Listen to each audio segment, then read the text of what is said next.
Eh bien, bonjour à toutes et à tous. On se retrouve du coup pour cette dernière petite intervention sur les différentes étapes qu'on doit avoir pour monter un projet culturel. Alors moi, du coup, je m'appelle Hugo, je suis chef de projet du festival Phénomène Fréquence, porté par l'association Phénomène. Je suis président d'une association qui s'appelle Orphase, je suis président de Radio Sorbonne Université, et je suis aussi dirigeant associé avec mon cher collègue Evan, qui ne doit pas être très loin de moi, comme il a pu le dire tout à l'heure.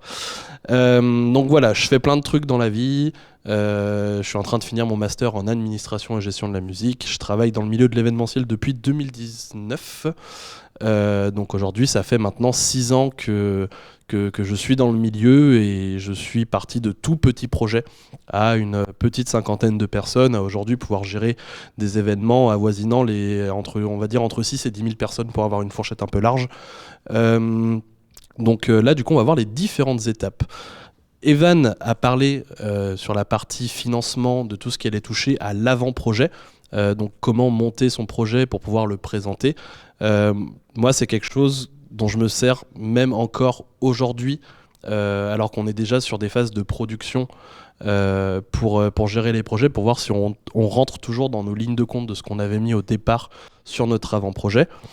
Euh, Ensuite, quand cet avant-projet est fait, qu'on a défini tout ce qui touche à nos envies, nos besoins, nos différentes sources de réussite du projet, etc. Souvent, ce qu'on fait, c'est qu'on va définir ce qu'on a envie d'y mettre, en fait, parce qu'on a beau avoir un projet, si on veut faire du rap, si on veut faire de la musique classique, si on veut faire de la pop, de la musique électronique, de la danse, etc., c'est bien d'avoir des idées, par exemple, juste de noms d'artistes à vouloir programmer, enfin, du moins à vouloir accueillir en fait ces artistes-là. Donc souvent, nous, ce qu'on fait, c'est qu'on va euh, choisir une shortlist. On va choisir plusieurs noms dans différentes esthétiques, et on va commencer à contacter tout ce qui va être tourneur, booker, boîte de production, et rentrer en discussion justement avec les managers de ces artistes-là pour qu'on puisse anticiper une future collaboration et un travail main dans la main avec ces entreprises-là qui font tourner ces artistes. Quand on se retrouve un peu dans ce milieu-là, il y a un gros jeu de négociation qui est super important, qu'on néglige énormément, parce que du coup, la négociation avec ces artistes, ça peut être tout et n'importe quoi. Ça peut être sur les demandes de l'artiste en loge, ça peut être sur le prix que l'artiste souhaite pour venir sur notre événement. Ça peut être même juste, par exemple, aussi sur... forcément, ces structures-là prennent un pourcentage en plus du cachet de l'artiste, qui en France est plafonné à 15%, alors qu'en Europe, ça peut être 50, ça peut être des prix souvent exorbitants. Donc voilà, il y a tout ce jeu de négociation qui rentre. Et en fait, une fois qu'on arrive à, à définir quel artiste, soit donc une tête d'affiche si on a des artistes plus émergents en amont, soit les deux artistes ou trois artistes qui vont faire toute notre programmation de la soirée. Là, du coup, on va rentrer dans une phase de production avec tout ce qui va toucher à de la location de matériel, donc matériel scénique, donc la scène, le son, la lumière, chercher les techniciens aussi, qui vont pouvoir mettre en œuvre justement tout notre matériel sur place. Euh, Derrière, il va y avoir aussi tout un jeu de, comme l'a dit Evan tout à l'heure, de trouver des mécènes qui vont pouvoir nous permettre de financer en fait tout ce matériel qui coûte quand même assez cher. Et puis ensuite, une fois qu'on va vraiment avoir défini le matériel qu'on aura, on va passer à tout ce qui va être plan. Donc à quel endroit on met la scène, comment on fait pour que ce soit barriéré, est-ce qu'il y a un besoin de faire un dossier de grand rassemblement auprès de la préfecture, par exemple, si on accueille un certain nombre de personnes? Est-ce que c'est un événement qui est semi-ouvert où il y a beaucoup de passages, ou est-ce que c'est un événement qui est totalement fermé avec une billetterie? Et si c'est le cas, il faut que tout le site soit ERP, donc c'est établissement recevant du public. Et si le site doit être ERP, on doit aussi du coup passer à un autre dossier qui est les dossiers sécurité, pour vérifier que le site correspond aux normes de sécurité qui est demandé par la préfecture. Et ça, c'est souvent, quand on organise des projets un peu d'ampleur, des charges qu'on sous-estime. parce que quand on se dit qu'on doit recevoir une commission de sécurité qui passe et ils nous disent bah voilà, le bar il doit pas être sous une tente, le public n'a pas le droit d'aller sous une tente, le bar doit être obligatoirement vraiment à l'arrêt de la tente et le public doit être à l'extérieur. Et bah ça c'est à nous de les payer quand même. Donc du coup il y a vraiment tout ce genre de choses à prendre en compte et à faire en amont. C'est pas 3 semaines avant parce qu'une commission de sécurité ça se prépare justement pour rencontrer les personnes qui font partie de cette commission. Ça peut être la gendarmerie, ça peut être la préfecture, ça peut être des élus de certaines communes. Voilà, donc ça, il faut le prendre en compte.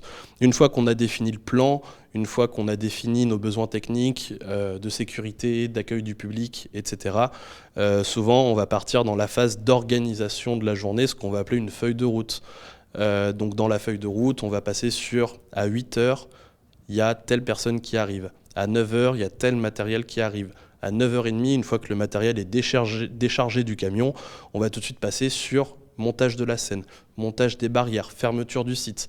Hop, on va rajouter à 10h30 de la signalétique. À midi, tout le monde s'arrête, on fait une pause repas. Voilà, c'est ce qu'on appelle les feuilles de route.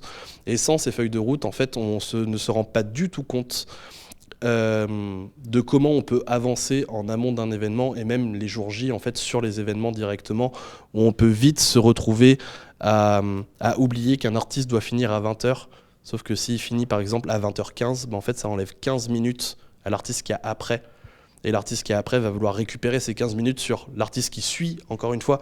Sauf qu'on a des horaires à respecter et on ne peut pas se permettre de pousser, sinon on rajouterait facile 1 heure et demie potentiellement de concert ou d'exploitation après. Pour pouvoir un petit peu avoir une idée en fait, de tout ce qu'on va pouvoir faire au cours d'une organisation, à partir du moment où juste on a l'idée de faire un événement, on va pouvoir réaliser, ce que je ne fais jamais, en plus c'est un très mauvais défaut de ma part, on va pouvoir réaliser un diagramme de Gantt. Et qu'est-ce que c'est un diagramme de Gantt? Est-ce que ça vous parle? Non, première vraie question, est-ce que ça vous parle le diagramme de Gantt? En gros, le diagramme de Gantt, c'est un rétro-planning.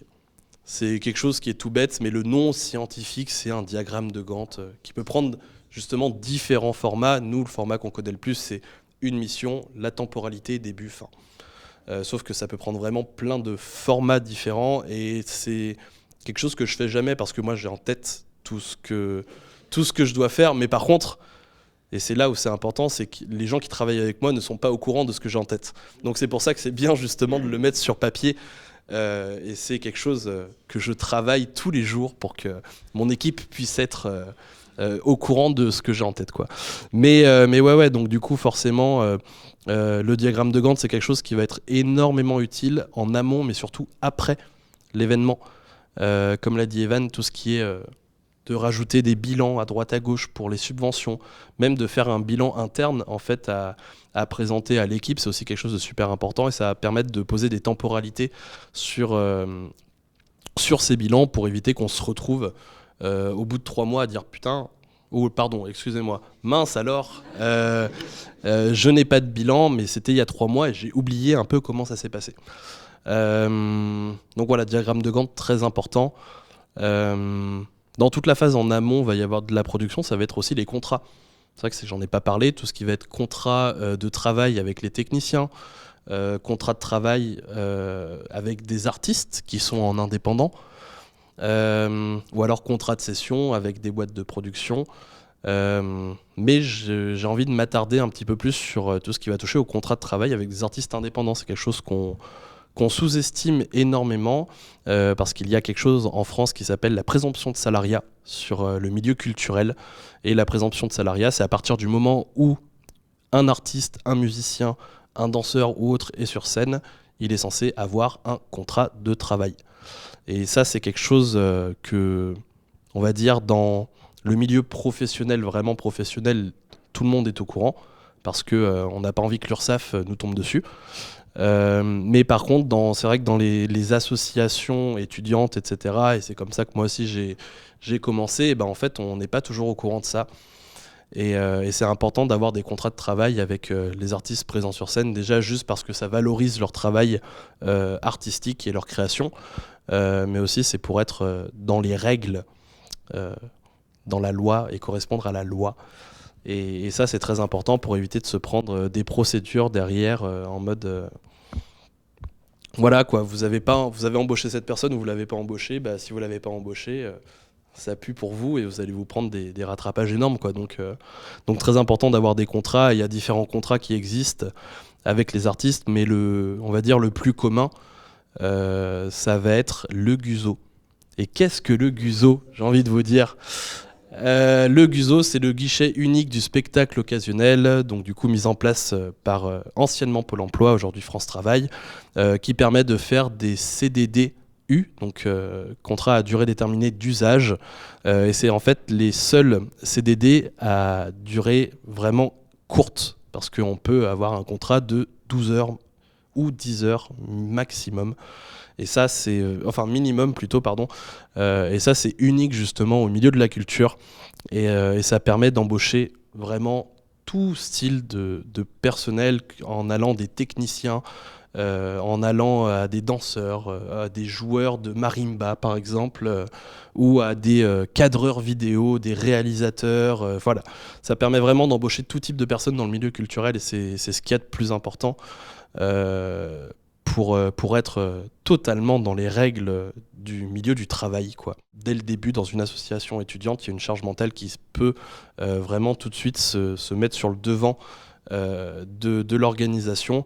Et je pense que le plus simple pour ça, c'est d'avoir une équipe soudée dans laquelle on se sent bien et qui permet justement d'avoir des discussions libres entre les membres pour permettre justement que toute la partie organisation puisse se passer au mieux. Je pense que je clôturerai là-dessus. Merci beaucoup.